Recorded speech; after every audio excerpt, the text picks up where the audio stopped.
국민의힘 상황 오늘도 시끄럽습니다. 비상대책위원회 체제 전환을 의결할 전국위원회 날짜를 오늘 확정했죠. 내일 모레 5일에 당원 개정안을 심사해서 9일 전국위원회에서 의결한다는 방침입니다.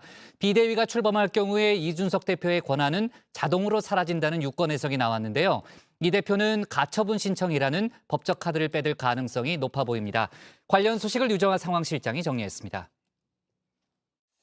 국민의힘이 결국 비대위 체제로 간다고 합니다. 제1당, 제2당, 제3당이 다 비상대책위원회 체제로 접어드는 아주 희한한 정치 상황을 경험하게 되었습니다. 네, 1, 2, 3당이 모두 비대위 체제로 접어든 비상한 상황. 정확히 말하면요, 국민의힘은 아직 비대위는 아니지만요, 비대위 전환을 위한 상임 전국위원회를 5일, 전국위원회를 9일에 열겠다고 밝혔습니다.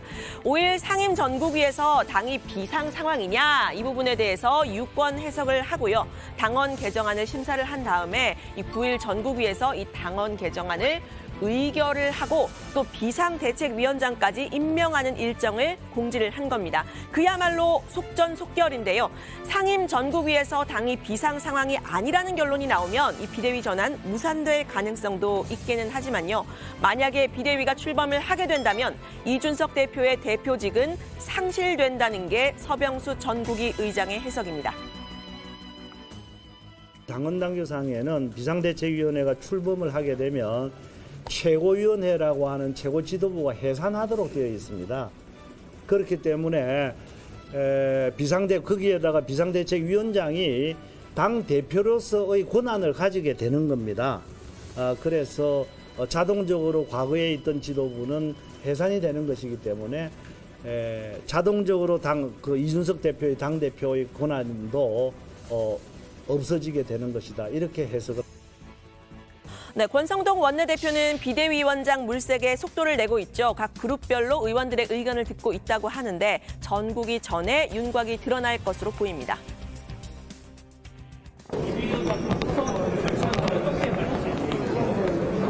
의원들의 의견을 수렴해서 추천하도록 하겠습니다. 의견 수렴 절차는 거치고 오실 건가요? 예, 지금 하고 있습니다. 그런데 이 비대위의 임기와 성격을 놓고서는 벌써부터 이견이 나오고 있죠. 먼저 비대위를 최대한 짧게 해야 한다는 주장입니다. 차기 당권 주자로 분류되는 김기현 의원은 집권 초기에 당을 빨리 안정시켜야 한다면서 짧은 비대위 또 조기 전당대회를 주장하고 있습니다. 비대위를 장기화시키는 것은 우리 스스로 계속 그 비상 사태에서 벗어나지 않고 있다는 것을 자인하는 것과 비슷한 거죠. 네, 김 의원의 이런 의견은요, 친윤계의 의견과도 맥을 같이 하는 것으로 알려지는데요. 장제원 의원과 함께 이 김장연대라는 말까지 나왔었죠. 서병수 의장 역시 비대위를 한다면 가급적 짧은 기간에 전당대회를 하기 위한 임시적인 비대위다라는 게 개인적인 생각이라고 여기에 힘을 실었는데요. 이 조기 전당대회의 명분은 민주당이 8월에 대표를 뽑는다는 겁니다. 그러니까 9월에서 10월쯤 전당대회를 열어서 새 당대표를 뽑아야 한다는 주장인데요. 민주당 대표는 비대위원장은 내 카운터파트가 아니다. 민주당 대표 입장에서 내가 대통령하고 직접 맞상대하겠다 이렇게 나올 가능성이 없지 않기 때문에 그래 되면 대통령이 해야 될 부담이 더 커지는 거죠. 네, 이준석 대표 측에서는 거세게 반대하고 있습니다. 비대위 자체에 반대하는 최고위원들도 있지만요. 비대위로 전환을 하게 되더라도 이준석 대표의 복귀를 염두에 두고 이 비대위의 임기를 결정해야 한다. 이런 주장인 건데요. 이 대표의 당원권 정지 6개월 징계가 끝나는 1월 9일 전까지만 비대위로 가야 한다는 조혜진 의원의 주장이 대표적입니다. 비대위 체제와 이 조기 전당대회로 가게 될 경우에 이 비 대표는 가처분 신청 등 법적 대응에 나설 거라고 했습니다. 무효 가처분을 걸 거고 그렇게 되면 이 대표가 이깁니다. 왜냐하면 지금 대표가 살아있고 또 살아있다는 것을 의총에서 추인을 해줬거든요. 대표가 있는데 대표 뽑는 조기 전당대회를 한다는 거는 법적으로도 충돌하죠. 네, 이 대표 측에서는 법적으로 이 대표가 유리하다 이런 주장을 펴고 있는데요. 첫 번째 근거는 이 대표 징계 상황을 사고로 보고 대표직을 유지하는 걸로 이미 당 의원총회 등에서 추인을 했다는 겁니다.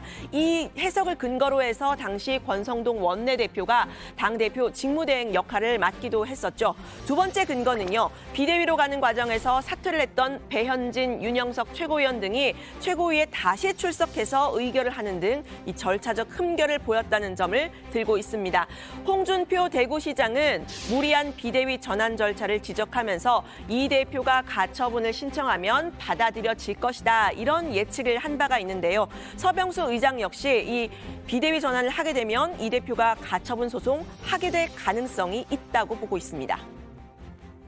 윤리위 6개월 징계가 자동적으로 이제 제명이 되는 그런 네. 결과가 나오게 되는 거죠. 그래요. 그렇기 때문에 아마 이준석 대표가 가만히 있지 않을 거다. 아. 또는 이준석 대표뿐만이 아니라 이준석 대표를 지지하는 그런 그룹에서도 뭐 가처분 소송이라든가 이런 것을 하지 않을까.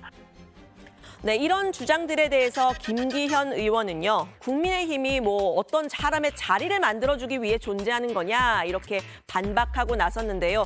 정부 여당의 지지율을 올리는 것이 급선무다 이런 주장입니다. 근데 어떻게 하면 국민의 지지를 받을 것이냐, 이렇게 떨어지고 있는 지지율을 다시 높일 것이냐 하는 것인데 어떤 특정인이 다시 복귀하느냐 마느냐 그것이 판단의 기준이 된다는 것은 그건 넌센스 아니겠습니까? 네, 이렇게 비대위 전환이 급물살을 타면서요. 이준석 대표의 가처분 신청 같은 법적 대응 가능성이 쟁점이 되고 있는 모양새인데요. 비대위 전환의 키를 쥔 또 한 축, 여전히 윤핵관이라는 얘기가 나옵니다. 공교로운 전형 모임도 포착이 됐는데요. 윤핵관 중에 윤핵관이라고 하는 정진석 국회 부의장과 장제원 의원, 또 비대위원장 전문이라고 할까요? 김종인 전 비대위원장, 이 세 사람이 만났다는 겁니다. 이 세 사람이 만난 날, 이 배현진 전 최고위원이 사퇴서를 던진 사퇴를 발표한 날인데요. 이 정 부의장과 김 전 비대위원장 모두 새 비대위원장 물망에 오른 인물이라는 점이 눈에 띕니다. 두 사람 모두 이 비대위원장직 자체는 고사를 하고 있는 상황인데요. 장제원 의원 역시 비대위에 대한 입장 표명 자제를 했습니다. 비대위 체제에 조금 밟을 것 같아요. 비대위원장, 비대위원님들이 하고 의원님들하고 머리를 맡겨야 되는 거 아니에요? 어떤 자세가 필요하다고 생각하세요? 제가 얘기하는 문제는 아니고요. 네, 이런 상황에서 윤핵관이라고 불리는 사람들 한 걸음 물러나야 한다 이런 주장도 당내에서 나왔는데요. 당의 전면에 나서는 건 물론이고 이 공부 모임이라는 이름으로 새 과시를 하는 모습들도 국민들 눈에 좋게 보이지 않는다는 겁니다. 윤핵관은 이제 통칭 한 걸음 뒤로 물러서서 진짜 윤석열 정부가 잘 되기 위한 방법을 새롭게 도모를 해야지 여기에서 이전 투구하고 서로 권력 싸움하고 끼리끼리 이야기하고 몰려다니는 모습은 저는 안 맞는다고 보는 겁니다. 네, 이렇게 당이 일사천리로 비대위 체제를 향해 가고 있지만요. 반발도 여전히 있습니다. 지금 상황을 비상 상황이라고 본 이유, 형식적으로는 이 최고위원의 줄 사퇴로 최고위가 불능 상황에 빠졌다라는 점을 들고 있죠. 내용적으로는 사실 이 권성동 당시 당대표 직무대행과 윤석열 대통령 간의 문자 메시지가 노출된 게 계기가 됐습니다. 문제의 문자 메시지에 담긴 내용, 내부 총질하던 당대표에 대한 거였죠. 지금 이 비상 상황이냐에 대해서는 이 전국위원회 의장 서병수 의원도 염려를 드러낸 바 있는데요. 뭔가 그렇죠. 상황이 바뀌었다든가 네네. 새로운 돌발 변수가 일어났다든가 이런 것이 없는 상황에서 권성동 원내대표의 문자 메시지 뭐 노출된 상황 네네네. 이것밖에 없는 거 아니겠습니까? 맞습니다. 국민들이 볼 때 상당히 의아해 하시지 않을까. 네, 비대위가 꾸려질 경우에 이 대표는 대표직을 잃는 상황이다. 여기에 이 대표가 가만히 있을 리가 없죠. 윤 대통령이 권 원내대표에게 보낸 아까 그 문자를 들어서 반박에 나섰습니다. 비상이 아니라고 해서 이준석은 3주 동안 지역 돌면서 당원 만난 것밖에 없는데 끼리끼리 이준석 욕하다가 문자가 카메라에 찍히고 또 지지율 떨어지니 내놓은 해법이 이준석의 복귀를 막는다는 판단이라고 썼는데요. 지금은 비상 상태가 아니라면서 이 윤 대통령의 문자를 인용했습니다. 용피셜, 즉 용산 대통령실의 주장에 따르면이라는 표현을 썼습니다. 용피셜하게 우리 당은 비상 상태가 아닙니다. 내부 총질하던 당대표가 바뀌니 참 달라졌고 참 잘하는 당 아닙니까? 계속 이렇게 해야 합니다. 네, 비대위의 출범과 이 대표의 대표직 유지가 양립할 수 없다고 해석을 했던 서병수 의원은요, 소통을 통해서 이 대표의 명예로운 퇴진 가능성을 언급을 했는데 잘 될지는 글쎄요, 지켜봐야겠습니다. 너무 이제 적대적으로 이렇게 대치하는 것보다는 소통을 통해서 이준석 대표가 명예롭게 사퇴를 하고 향후 앞으로 자기도 정치적인 어떤 진로를 계속할 수 있는 그런 방안을 찾아서 이렇게 매듭을 짓는 것이 필요하지 않는가 하는 것을 말씀을 드린 적이 있습니다.